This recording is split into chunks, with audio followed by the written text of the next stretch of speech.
vicious against rappers, they all look the same to him. They used to beg him not to egg him on Halloween. He told him holler back with the suede Pumas, dollar green. Nah, I mean, heat it up till the temperature tarball. Y'all just gawk like gargoyle. Man, y'all know what time it is, bro. Nick Crowley dropped. We gotta listen. Let's go. Internet's Darkest Corner 7. Turn down the lights, grab you some snacks. Let's get into it. Let's get into it, bro. Flashing images shown. The following video contains scenes that might be upsetting and distressing to viewers. 911 location. I hate 911 calls because the dispatcher is almost always the dumbest nigga that could have possibly picked up the phone. Let's go. Okay, what's going on? Alright, this is what's happened. Oh no, he about to confess to a murder. It's the 7th of November, 2014. 45-year-old Joseph Parker dials 911 at 2:45 in the morning to report an urgent Whatever he got accused of, that nigga is guilty. incident that had taken place inside his home in Springville, Tennessee. An incident that had been solely his own doing. I knew it. I called it. 12 years on the 4th, which would have been 2 nights ago at 4 a.m. Real talk, as a 911 operator, bro, if anyone ever called me and was talking to me calmly, I'm just assuming that I need to call the SWAT team out there, bro. I'm assuming you just crashed out and you're coming back down from that crash out high. I shot my wife. Yeah, that nigga crazy. Of her head. The temple of her head. I killed her. And she wasn't dead? I put her in the freezer. What? Out in the garage.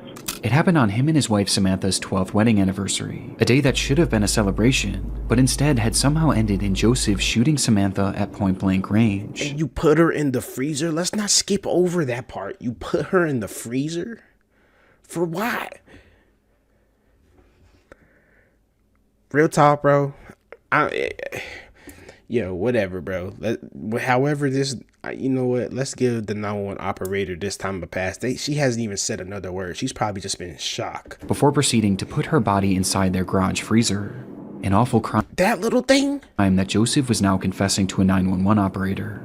But this confession wasn't the real reason for his call, as Joseph likely would have been content without ever reporting his own crime, had it not been for the fact that hours prior, he noticed something unusual. In the garage, when I checked on her tonight, and she's not dead. She's got a big hole in the temple of her head, and to get her body moved around in there, I think I broke her wrist. You know, she was frozen from being in the thing. She's been in this thing 48 hours now. According to Joseph, I have never heard of somebody being frozen alive in their own house.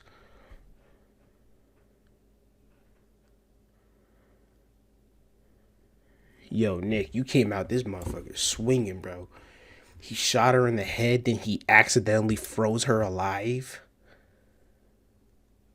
We need to bring back the guillotine for niggas, bro.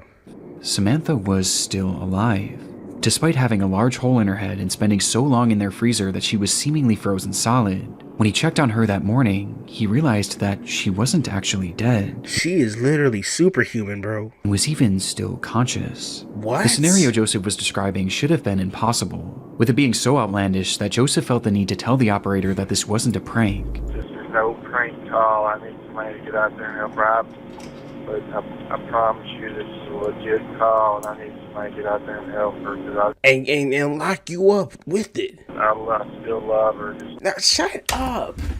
How you gonna talk about you love somebody when you just put a hole in her head and you put her in the freezer? So if she was dead, you wouldn't love her? Right. Hard to believe that after that, you know. But, yeah. I love her. I still love her. Shut the fuck up. I've loved her every day I've been married to her. So then what caused you to shoot her, bro? A rough stretch here. He was being serious. What kind of rough and all he stretch? wanted to do now was get Samantha help, as he claimed to still love her despite everything he had done. And help couldn't come quickly enough, as Joseph went into greater detail about just how bad Samantha's condition was, and how he was able to determine she was alive in the first place. She's been frozen. For 2 days she's frozen solid. It's amazing she's still alive. She's getting called. Move her jaw. She's in bad shape. She's a mess. She can't talk. Are we sure that she's actually alive, or do you think he's like hallucinating it? could get her to blink. Blink once means yes, blink twice means no. Despite being unable to speak or move, Samantha was still blinking, and was actually blinking in response to questions Joseph was asking her, once for yes and twice for no. And in a moment of what appears to be a regret for what he had done, he tried to make things better by giving her blankets and pouring water in her mouth. Yes, she's still in the garage. I made her as comfortable as I can make her. Oh, wow. Such a good guy, Joseph. She tried to drink a little water. These responses led to a lengthy one-sided conversation that ended with Joseph vowing to get her help, which he was attempting to do now as he drove miles away, clearing the scene for authorities and paramedics to save her. So you left her by herself? I mean, granted, you were probably the most dangerous thing to her in that house, so you know what? That's fair. But are you... Wait, hold on, nigga. Slow down. Are you trying to run away? Calling 911 and explaining the surreal scenario. We don't have a history of domestic disputes. You know, we've never had to call police and nothing. He's trying to had run. A real bad night a couple of nights ago. I've never had an argument that made me want to put a hole in my partner's head and put her in a freezer, bro. My nigga, that you're just actually evil. I'm waving the gun around. You about... Come on now, you could... Yeah. Got myself in trouble. The two had a happy and healthy marriage that, for whatever reason, had turned sour on their anniversary. And what he... I pray Samantha survived and she's able to tell the full story, because I know Joseph is lying through his teeth, bro. I refuse to believe you had a really good, happy marriage, and then randomly one day, because you had one bad argument, you tried to catch a body. I don't believe that. Referred to as a real bad night, where something in Joseph... Usually when people say that we were good, we're having a... You know, I don't know, bro. That thing was probably abusive. Had snapped. But despite admitting to the murder, he made it clear that he had no intention of going to prison. He just wanted to make sure that Samantha was saved. I knew it. I called it. I knew that nigga was running. Don't want to get arrested tonight and all that. Telling the operator that they'll find her in the freezer, before ending the call shortly after. You go to the garage, you can't yell for you. You can't yell. You go to the garage, and that's where you'll see her once you get to the garage. I think she was dead and he was hallucinating it. Sure enough, when authorities entered Joseph and Samantha's home and ventured into the garage, they would see Samantha's red hair flowing out from the side of the freezer, and inside... He didn't even take her out the freezer? I'm so sick of niggas, bro. I'm so sick of niggas. You want her to survive, but you didn't even bother taking her out the freezer?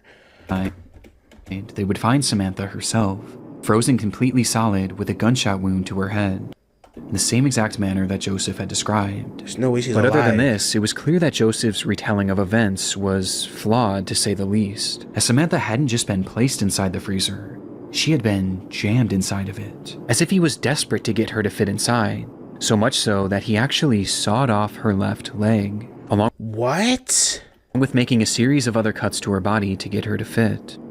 And this wasn't even the most damning revelation, with the most important having to do with Samantha's condition. Just by looking at her, it was clear to the first responders that Samantha was dead, and had been dead for days. That's what I was saying, bro. There's no way she could survive that. Likely having been killed instantly by the gunshot. Yeah. Meaning that the blinking Joseph had witnessed was entirely hallucinated. It never could have happened, and yet that was his reality, and he fully believed it. Upon the discovery, Joseph quickly became the #1 most wanted man in Tennessee, and that same day, police make him the most wanted man in America, bro. Would track down. He shot his wife, sawed off her leg, and shoved her in a freezer. Like, this nigga does not deserve happiness ever.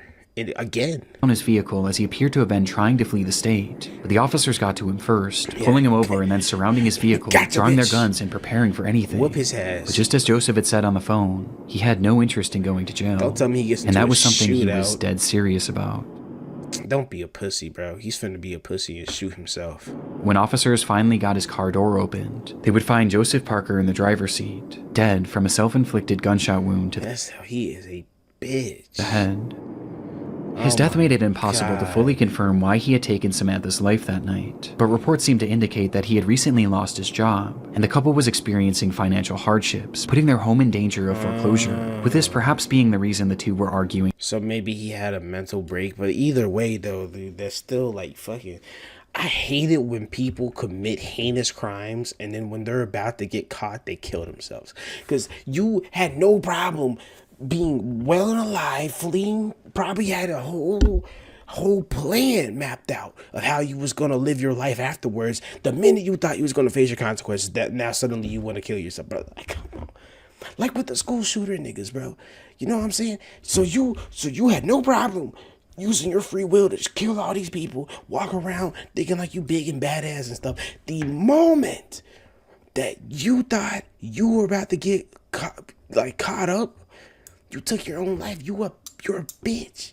Down to your very fibers of your beings. You're a bitch. On their anniversary. But reports also indicate that this murder didn't happen in the midst of the fight, as evidence points to Samantha having been asleep at the time she was shot, adding some uncertainty to how the situation truly did unfold. I hope that she didn't. I hope she was asleep, so at least she could have gone in her sleep. You know what I'm saying? That's like the most peaceful way this situation could have ended, for real. But one noteworthy discovery made after the fact was that at the time of his death, Joseph had drugs in his system, which could have been a factor in the murder itself, and it certainly was a factor in the hallucinations he was seeing afterwards. Yeah. As he stood in his garage having full conversations with the frozen, mutilated corpse of the woman he had just killed, Jesus. All the while truly believing it was all real. With this 911 call leaving a haunting impression on myself and the many others who have stumbled across it in the internet's darkest corners. Breaking news now, this out of Brandon, where a husband is being incredible though. Like, really interesting. Hello? I don't know how you're gonna top this one, bro. He came out cooking immediately out the gate, bro. Shopping for clothes used to be a nightmare. You can't blame Ryan. Came out cooking.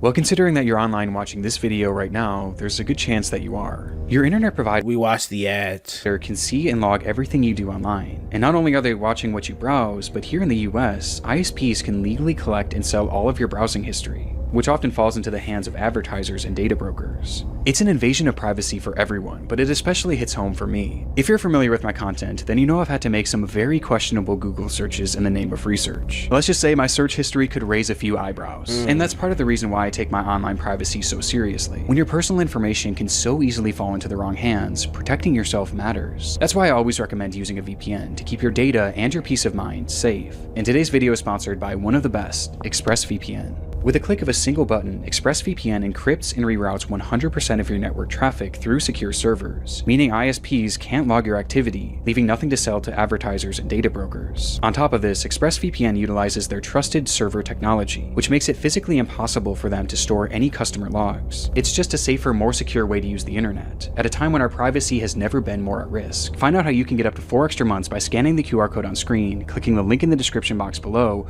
or by going to expressvpn.com/Crowley.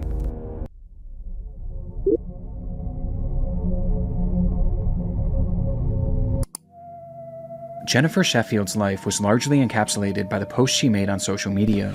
Ooh. Jennifer Sheffield. Okay, sorry. Jennifer Sheffield's life was largely encapsulated by the posts she made on social media. She worked hard studying in medical school with the hope of becoming a doctor, a journey that she documented on her growing TikTok page. But when she wasn't at school or at a hospital, her time was spent with her family. She had been married to a man named Brandon Sheffield for around a decade, and when they met, Brandon already had 2 children from a separate relationship. Though this didn't deter her in any way, and instead she took on the responsibility of helping to care for them, Shout out to her. raising the children alongside Brandon as if they were her own for much of their lives, to the point where they seemingly started referring to her as their mother, a role that she thrived in, as she frequently posted pictures and videos alongside them. And the same was also true for her being a wife, as she loved to share her memories and moments with Brandon, cultivating this image of the perfect family and the perfect pair. And it's never perfect, bro. I've watched too many true crime. It's never a perfect family. But on social media, things are rarely ever as they seem. And on the 10th of December 2024, Jennifer would drop a bombshell on her followers. So, I'm about to be a newly single mom, and I am in the middle of a divorce. My husband is being incredible though, like really and truly. Like we're working together, everything's great, we're splitting everything down the middle, like, you know, everything is good. After Everything is not good. approximately 10 years Divorce be like the main reason why niggas like tweak the fuck out. Cause I feel like it's the stress of going to court and then finding out just how much you actually are losing. Yeah, nah, bro. of marriage, Jennifer announced that she and Brandon were getting a divorce. There was no explanation for why, just the simple fact that they were separated and had already started the divorce process. And I like how she tried to say he's being amazing by it, but I don't believe that. I just don't believe that. Something that was reiterated by both of their Facebook relationship statuses as they shifted to single around the same time. Doing that is like serious, bro. That's serious, because you have to go out of your way to do that. You have to be actively thinking about that to do it. Despite the sad and even shocking news, it was clear that they were handling it better than most. There didn't appear to be any resentment between them, as Jennifer described Brandon as having been incredible throughout the process, supporting her in any way possible. Jennifer described Brandon Look at her face, bro. I don't believe that. She looks like she done seen some shit. as having been incredible throughout the process, supporting her in any way possible, which was obviously good not only for them, but for their children, who were top of mind for the pair. It is a very civil divorce with our daughter in mind, and I really appreciate that. However, you know, I'm gonna be a mom, single income right now, and he will be helping with her, he will be supporting her, you know, so essentially, like, I'm really thankful for that, and that I will not have to worry so much about supporting her. It was apparent that there was some kind of custody split being discussed between them. That's what'll do it, bro. That custody. Yeah, this nigga, I'm already calling it, bro. Brandon goes off the deep end. Which isn't really made fully clear in the video. But what was clear was how grateful Jennifer was for Brandon's support. But even with this help, this marked the first time in Jennifer's adult life that she was really on her own. I've never done this before. I've never been on my own before. So yeah, if you just have any tips, like, I would really appreciate it, because like I'm a little scared right now. It was uncharted territory and something that she was understandably nervous about. But despite her fears, Jennifer maintained an optimistic attitude. And thankfully at this point, the divorce itself was going about as well as it could be. They were both supportive of each other, they were both thinking of the children, and there seemed to be no bad blood between them. Though You keep saying seem at this point so far, it's about to get bad. as I said before, on social media, things are rarely as they seem. Who would have guessed? We have more breaking news now. This out of Brandon, where a husband and wife are dead following a murder. I knew it. I knew it. According to Brandon police, the couple was found on Toulon Street this morning after family conducted a welfare check on 30-year-old Jennifer Sheffield. Jesus. 18 days after posting this video, praising Brandon Sheffield for the incredible way he had been handling Not even a full month. their divorce, both Jennifer and Brandon would be found dead inside their Mississippi home. Oh my God, bro. That morning, family members arrived at the house to perform a welfare check, but noted signs of foul play outside, leading to them calling the police. Inside, officers discovered the pair lying next to each other. Each had a single gunshot wound to the head, with one thing being blatantly obvious. Brandon Sheffield had been the one to pull the trigger both times. I told you, called it, clocked it. I'm telling you, bro, I don't trust niggas with haircuts like these. I don't trust nobody with a haircut like that. Going through a divorce and you got a haircut like that? Yeah, nah, hell no, bro. Jennifer before turning the gun on himself. Crazy work. What happened that night isn't fully understood, but the motive is fairly clear. This was likely the result of the divorce that Brandon had supposedly been handling so well. Though obviously there seemed to be more going on behind the scenes. Perhaps the violence was spurred on by the holiday season, and Brandon's realization that this would be their last as a married couple. Or perhaps he just wanted Jennifer all to himself. And if he couldn't have her, no one could. It's the fact that we don't know nothing about Brandon. Since her murder, Jennifer's video has become a morbid piece of internet history, and just seeing how full of hope she was is heartbreaking in hindsight. Yeah, and because bro. of Brandon's actions, not only was Jennifer robbed of her future, But but these the children kids- were robbed of their mother figure and their Both father parents. figure all in one night. And making this even more devastating, Some articles have claimed that one of these children was actually in the house during the shootings. Oh my God. What Brandon bro. did was nothing short of evil. Yeah. But surprisingly, not everyone has seen it this way, as the discourse around this case has somehow led to people actually sympathizing with him, and even blaming Jennifer for her own murder. What are we talking about? Men sacrifice their happiness for families, and women sacrifice their families for their happiness. Okay, look. I'm gonna be so honest. This is why I try to stay off Twitter as much as possible. And this is in 2025, so this is Elon Musk's Twitter. We do not know what their private life was like. You don't know if that nigga Brandon was abusive, controlling. You don't know what. She clearly was lying for social media. Okay, she said the divorce was going by smoothly. Brandon was being the best he ever could. She was clearly lying. Okay? It's never what it seems on social media. We don't know what was going on behind the scenes. Okay? And I don't care. Nothing justifies taking away parents from their kids, bro. People actually sympathizing with him, and even blaming Jennifer for her own murder. She tries so hard not to smile about the entire thing through the whole video. Women. That's crazy, dude. Sadly, this is just a fraction of the... See how some women are about to be a newly single mother, like, man, already trying to put herself in the market. Oh my God, bro. This is why you gotta stay off Twitter, bro. You gotta stay off Twitter, bro, and you gotta stop putting all your information and all your business out there. disrespect that Jennifer has faced since her death. Yeah, she was grinning like she just turned 21 and is single again, bitch. Oh my God, bro.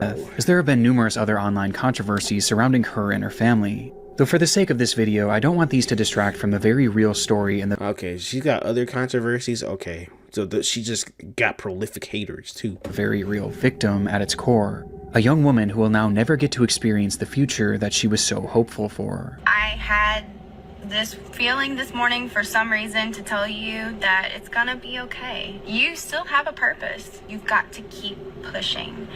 You still have a heartbeat. And that means that you've got to keep going. Shout out to Jennifer, bro. Yeah, stay off Twitter as much as possible, bro. It's literally just a cesspit right now. Niggas, people who never should have been able to, like, project their voices out just have some of the dumbest shit to say, bro. Like, you literally don't know what their relationship was like behind closed doors. You immediately assume that the woman was the problem. That's the insane part. You don't know. You don't know. She could have been, but there's also just as good of a chance that she couldn't have been. Like, that's just insane, bro. That just shows you where your mind is at. Stay put. It was unlike anything she had posted before. Throughout 31-year-old Rania Ibrahim's Facebook page, friends, family, and followers have been accustomed to seeing posts of Rania Support at Homeless Link, Homeless Kitchen, London. Invitation to Islam. Ibrahim's Facebook page. Friends, family, and followers have been accustomed to seeing posts of her children, various religious texts, and other media from her day-to-day life. But on June 14th, 2017, Rania would begin her very first live stream, and it was clear from the start that something had gone terribly wrong. Okay, don't open the front door. You're going to bring the smoke in. Okay. You're not going to be able to breathe. Your children are not gonna Is she? Oh, she's trapped in a house fire. Someone outside? They're in the other flat. Are you sure? They've gone into the other flat. The footage is from Rania's perspective, as she and another woman discuss what lies behind the front door of the apartment unit they were in. The woman, believed to be 33-year-old Isra Ibrahim, told her not to open the door as it would let the smoke in, while Rania insisted that people might still be out there and in danger, eventually leading to her peeking outside, and in turn giving us a glimpse inside their nightmare situation. There's too much smoke here. Okay, I'm not opening it. الله لا إله إلا الله في حريق في العمارة لا حول ولا قوة إلا بالله العلي العظيم يا الله.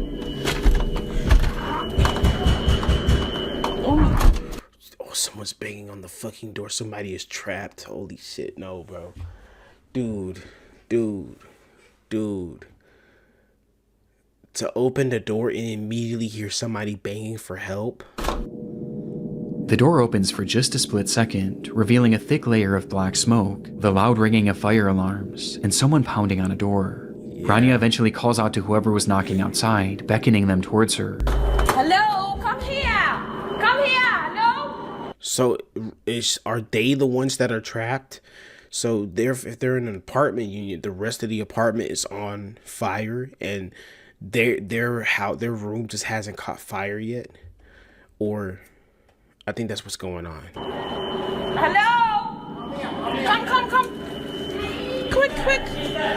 To which 57-year-old Gary Monders emerges from the smog, completely covered in ash. Jesus. It was a dramatic scene, and one that you can start to piece together based on the footage alone. Yeah. As it was clear that there was a fire raging inside that apartment complex, and the entire floor Rania was filming on had been filled with smoke. Smoke that essentially trapped her and a few others inside this flat.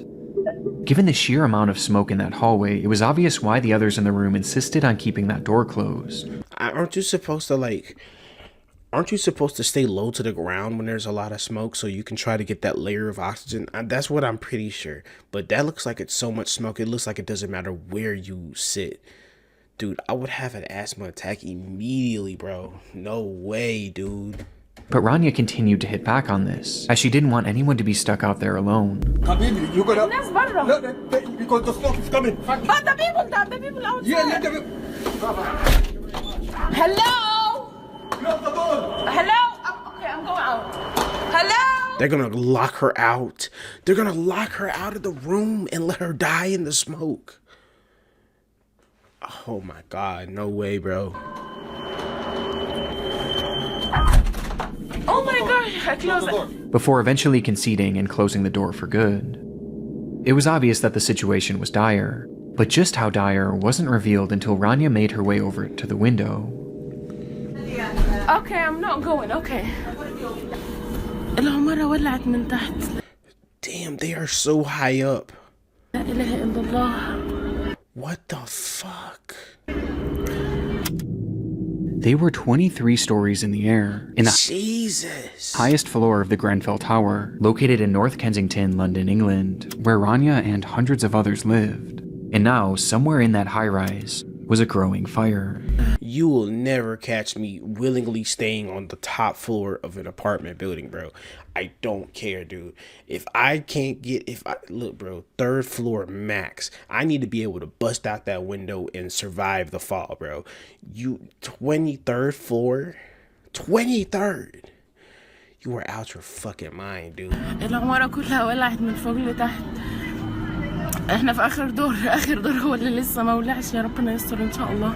We're on the last floor that hasn't caught. Oh my God, dude. لا حول ولا قوة إلا بالله العلي العظيم. As she looks out the window, Rania tells her viewers that she believes the fire had started from the bottom of the structure and was quickly working its way up to them, with it now being just one floor below them. I already want to know who started this fire, bro, and I want to know for a fact that they saw punishment for this, bro, because this is crazy.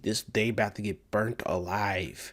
But officially, this wasn't the story that Rania and the others in the room were being told, as each time they would dial 999, the operators would tell them that the fire was generally contained and leave them with one clear instruction: stay put. Fuck no. Hell no. This was the name of a nationwide rescue policy for all high-rise fires that stated that people should stay in their flats and wait for rescue as opposed to trying to escape on their own, as buildings like these were made from thick concrete and should hypothetically keep fires relatively contained in the flat that they started in for an estimated time. I don't give a damn about no relativity. I need guarantees. Time period of around 2 hours. And considering that this fire had started roughly 1 hour before Rania's stream, they should have been relatively safe until rescue crews got to them. And when looking outside, the fire wasn't even noticeable, meaning it was possible it was still contained and had simply been producing a lot of smoke. But that belief was far too optimistic for reality. Yeah, that's what I'm saying. Fire brigade. Yeah, hello, hi, in the fire, flat 16 Greenfield Tower. Sorry, a fire where? Flat 16 Greenfield Tower. It's the 4th floor. Right, okay. Quick.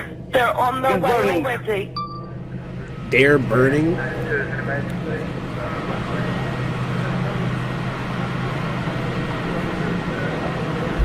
Approximately 1 hour earlier, on the 4th floor Fuck no, dude. of the tower, a man called 911 to report that his freezer had caught fire. It was an How? Incident that had happened through no fault of his own, and due to his quick phone call, firefighters would arrive on the scene within minutes, one of whom was wearing a camera that showed that they were able to handle the blaze in a relatively efficient manner. Let's go back, nigga. What did you say? The freezer caught fire? Approximately 1 hour earlier, on the 4th floor of the tower, a man called 911 to report that his freezer had caught fire. How did your freezer catch fire? It was an incident that had happened through no fault of his own, and due to his quick phone call, firefighters would arrive on the scene within minutes. So his freezer just spontaneously combusted? What the fuck y'all got going on in the UK, bro? One of whom was wearing a camera that showed that they were able to handle the blaze in a relatively efficient manner. But let me guess, they didn't realize that the blaze had already traveled up a couple of floors and was about to slowly start roasting people.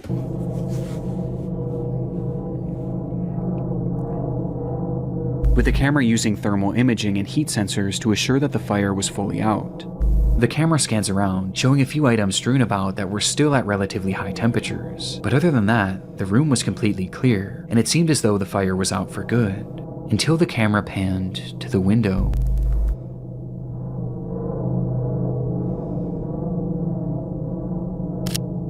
Revealing scorching hot droplets of debris falling from the outside like molten rain. That's what I'm saying. The fire already traveled up a floor. The fire had spread above them and was now burning up the side of the building in a manner that was completely unprecedented and defied any sort of logic based on the firefighters' knowledge of the scene. And by the time they even realized what was happening, things were already out of hand. What the fuck?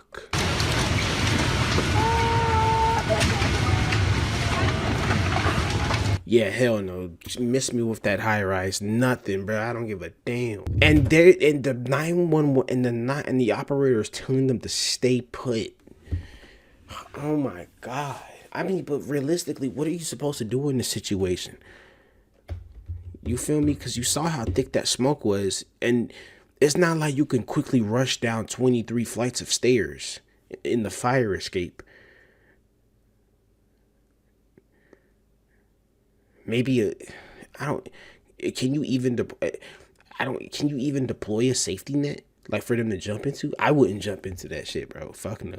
I mean, honestly, hitting the ground and dying instantly would be a lot better than burning to death. I'll say that much. The fire was huge, and within just that first hour, nearly the entire building was engulfed in flames. And Rania was now trapped on the tallest floor. And the 999 operator told her the fire was contained?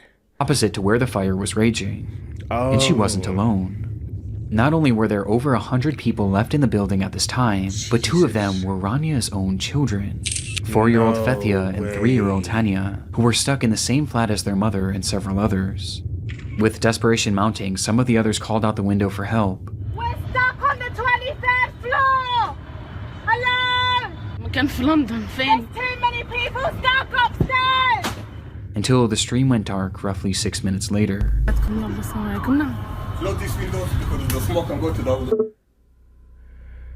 Despite things looking grim for the group on the 23rd floor, there was still some optimism about their rescue, as even 30 minutes after the stream had ended, those in the group were told once again by 999 operators to stay put. Dude, I'm gonna be real, bro. Somebody needs to punch every single one of them operators in the fucking nuts, bro. With the operator even telling them that the fire was contained to the 4th floor, which clearly wasn't the case.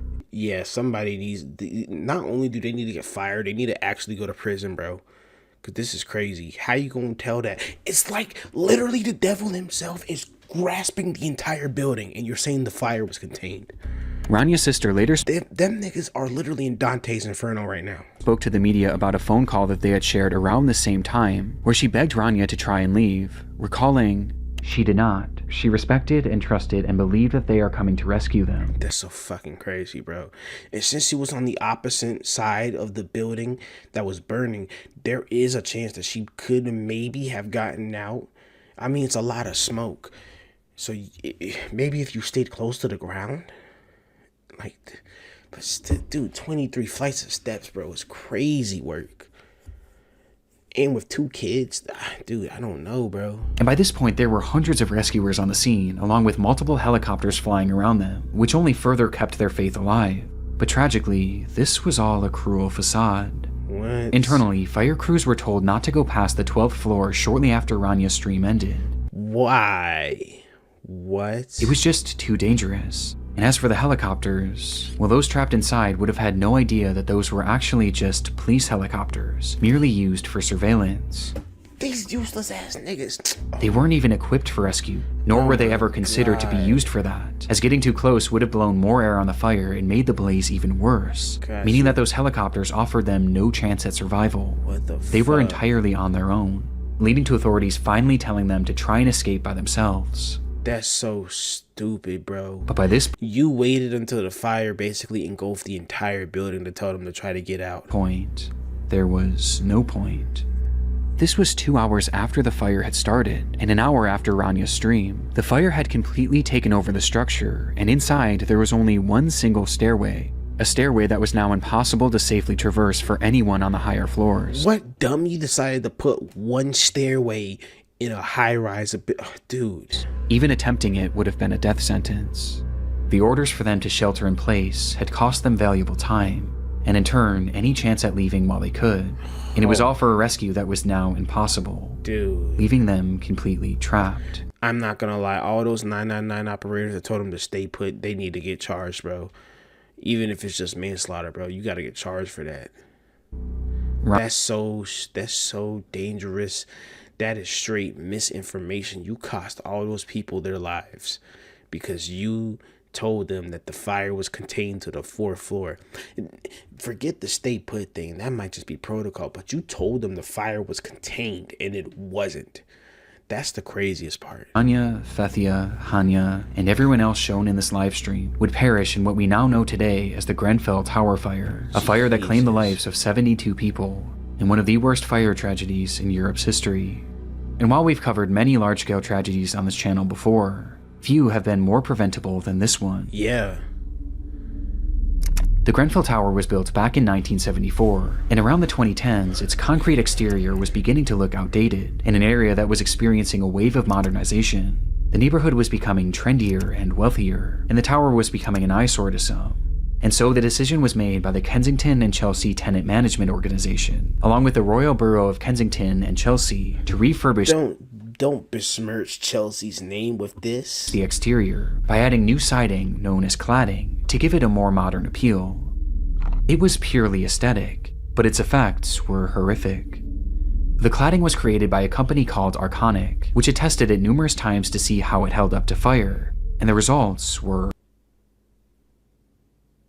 awful. Their ACM cladding received a grading of F, with it being apparent that it was extremely flammable, with some likening it to gasoline due to how quickly it would erupt into flames, Oh my while also God. producing 3 times the amount of smoke as usual fires.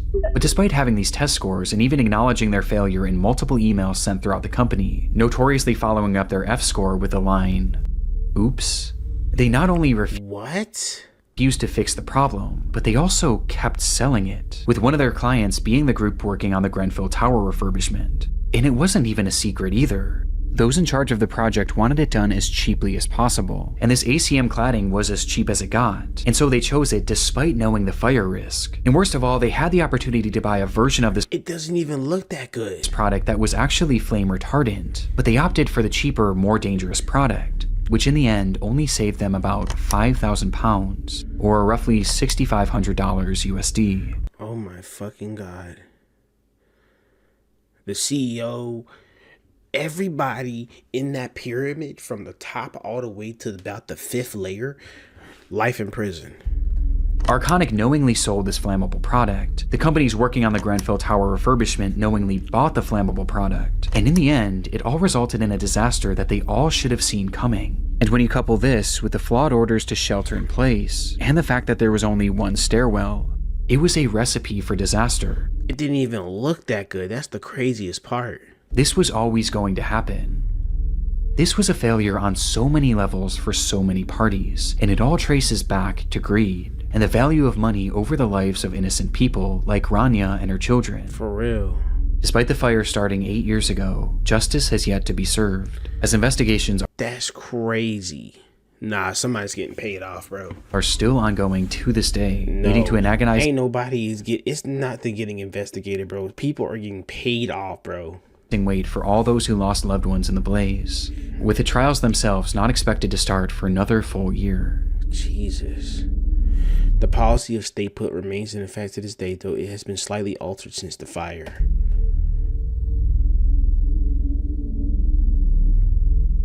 Do they even have that policy in the US? It's estimated that there are still thousands of residential buildings in the UK and worldwide with flammable or AMC cladding. The AMC cladding doesn't even look that good. That's the most insane part. You cost 72 lives for a mid building, for some mid experience. That's crazy, dude. Real talk, they would never hear the end of my mouth. That's the worst. That genuinely just might have ruined my entire day, bro. It was the usual start to the day for Rhoda McFarland. The 42-year-old manager of the Lane Bryant store in Tinley Park, Illinois, was no stranger to big sales. It's the Have It All sale at Lane Bryant. Lane Bryant had a habit of launching monthly clearance events, sending out flyers and airing commercials. I always hated these old school ads, especially those iPod. Dude, I'm just hating because I couldn't get an iPod as a kid. In the days and weeks before, to let all of their customers know. And this day, February 2nd, 2008, was yet another one of these sales. She knew it would be a busy day. That looked like one of those, now that's what I call music 50. And 2008 was yet another one of these sales. She knew it would be a busy day, and potentially a stressful one for one of her employees, as that morning only one worker was scheduled to open the store, something that Rhoda disagreed with, leading to her coming in to help, even though she had the day off. But like I Shout out W Rhoda, bro. Shout out to her. said, this was a typical morning for her, as this was just the kind of person she was, always willing and wanting to help others. And they take advantage of that, bro. And as she clocked in for work that morning at 10 a.m., she and her coworker braced for a potential rush of excited shoppers. The rush, however, wasn't as dramatic as they may have expected, and in the first 15 minutes or so of opening, only 5 people had entered the store, 4 of which were female shoppers looking for some deals, while the 5th was a delivery man who walked in holding a stack of papers.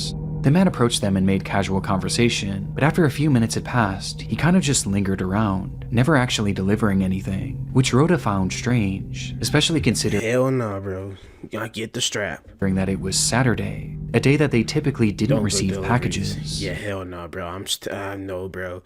You gotta grab that shotgun that's hidden underneath the counter, dude. No kidding. Growing more and more suspicious by the minute, Rhoda quietly placed a call to a nearby Lane Bryant store, who confirmed to her that there was in fact nothing scheduled to be dropped off that day. But before she could even process this information, an incident was already unfolding around her. Out of nowhere, the delivery man pulled out a pistol and pointed it at the women, yelling at them to hand over the money from the register, before proceeding to round up Rhoda, her employee, and the 4 women shopping, demanding that they all give up their cash and jewelry. Jesus. After he was satisfied with the collection, he forced the women to the back of the store, where one by one he bound them with duct tape, placing them each face down on the floor, and putting underwear over their heads to obstruct their view. In the minutes following, he would venture back out into the store where 2 other women had entered, and they too were then robbed and then forced into the back room, where they were eventually subdued. How many people was he gonna rob? But not before he struck one of them in the face with his pistol, nearly knocking her unconscious. Jesus. It appeared to be a fairly high-level robbery, but after he now had them all in the back room, the whole operation seemed to grind to a halt. It was like he didn't know what to do next, as he started pacing the room and slowly losing his cool. The minutes Yeah, you could have just got the hell out of there. ticked on, and the more time that passed, the more agitated he became. It was clear that the pressure was getting to him, and sensing his disorganization, Rhoda seized the opportunity, quietly slipping her hand free, allowing her to call 911 through her Bluetooth headset. 911 emergency. We're at Despite the man being in the room with her and the others, Rhoda managed to alert authorities to her exact location, telling them to hurry and If this is a nut, bro, Nick, I can't do this, bro. If this is gonna be, Nick, I can't do this, bro. You put one of these in every video, bro. If this is a video, if this is one of those situations where the 911 operator has the IQ of a half-eaten goldfish cracker, I don't know if I can finish this video, bro. You put one of these in every video, and it just makes me want to, like, genuinely just start beating somebody's ass. Making it clear that the situation was urgent. In the background, you can also hear the robber himself, whose disheveled state is apparent as he outwardly states, the operator was on it, quickly dialing dispatch and telling Rhoda not to hang up. Thank God. Thank God, bro. But the name of this chapter is called Don't Hang Up, so, oh my God, dude. Stay on the line, let me get you to Tinley Park, don't hang up. Though within just a split second, the call disconnected. By some stroke of good fortune, there was actually an officer in that shopping center only about 100 feet away, and from the time that Rhoda made that call, the officer managed to arrive on the scene within just a few minutes. He rushed inside the store, but inside he found nothing, until he made his way over to that back room. Inside, he would find them. 6 women with underwear over their heads, lying on the floor, each one having been shot execution style just seconds after Rhoda's 911 call. Jesus. It was a mass murder, but in the midst of this awful scene, one thing was missing. The killer himself. And so authorities... How the fuck did he... You said this happened in the span of a couple of minutes? He caught... How? After Rhoda's 911 call. It was a mass murder, but in the midst of this awful scene, one thing was missing. The killer himself. And so authorities flooded the area, scanning and searching all over for the gunman, who was described as a black man with a husky build and a single braid that fell to his right cheek that ended in green beads. What the fuck? If I seen a nigga like that walk into the store, bro, I'm just catching a fade right there, bro, off of the hairstyle alone. And the reason they knew exactly what he looked like wasn't because of security footage, as at the time the store didn't even have any CCTV cameras, but instead, it was because one of the women actually survived.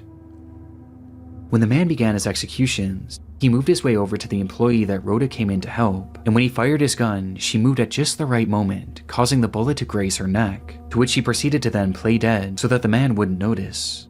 And thankfully, he didn't. That was, that's a fucking frame perfect dodge, bro. Her testimony is the reason why we know exactly what this man looks like, and why we know what those moments were like before the shooting. But despite this, after doing a thorough search of the area, even utilizing a helicopter, there was no trace of the killer.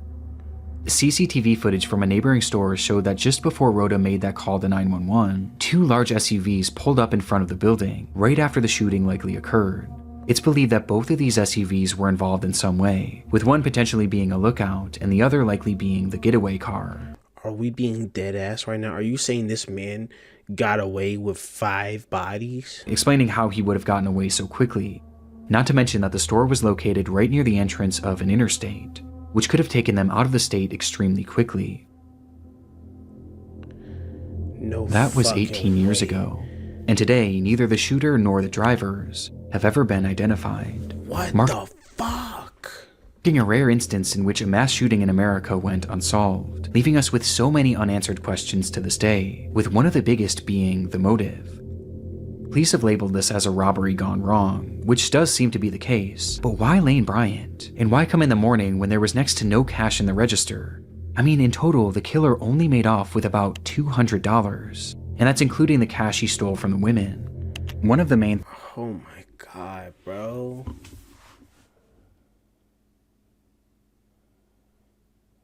This might be worse than the 911 operator being trash.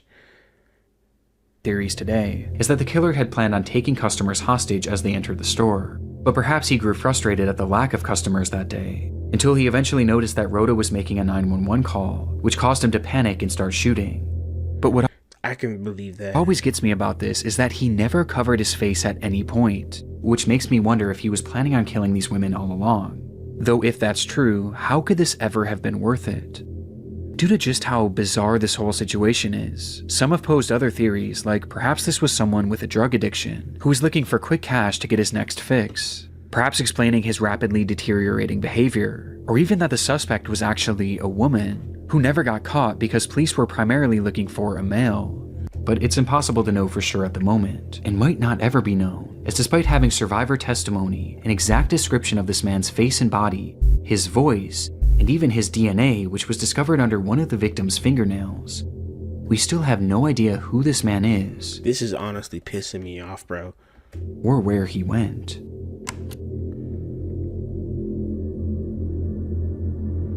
I better never see somebody with a single braid with some beads on the side of their head, bro. I'm fading you on sight. I'm being so honest. If I see anybody who looks like this with a braid with green beads on the side, I'm fading you on sight, bro. Just $100,000 for this? Just $100K for that? 4 bodies worth $100,000. That's, dude, that needs to be like $1 million reward, bro. What the fuck, dude? Every single time I watch a Nick Crowley video, bro, it's like my day gets ruined, and it's not even Nick Crowley's fault. It's literally just the stories that he tells. Shout out Nick Crowley. Go subscribe. Y'all get your concealed carry licenses, bro. Just please. We can't let these fuck niggas keep getting away with this shit, bro.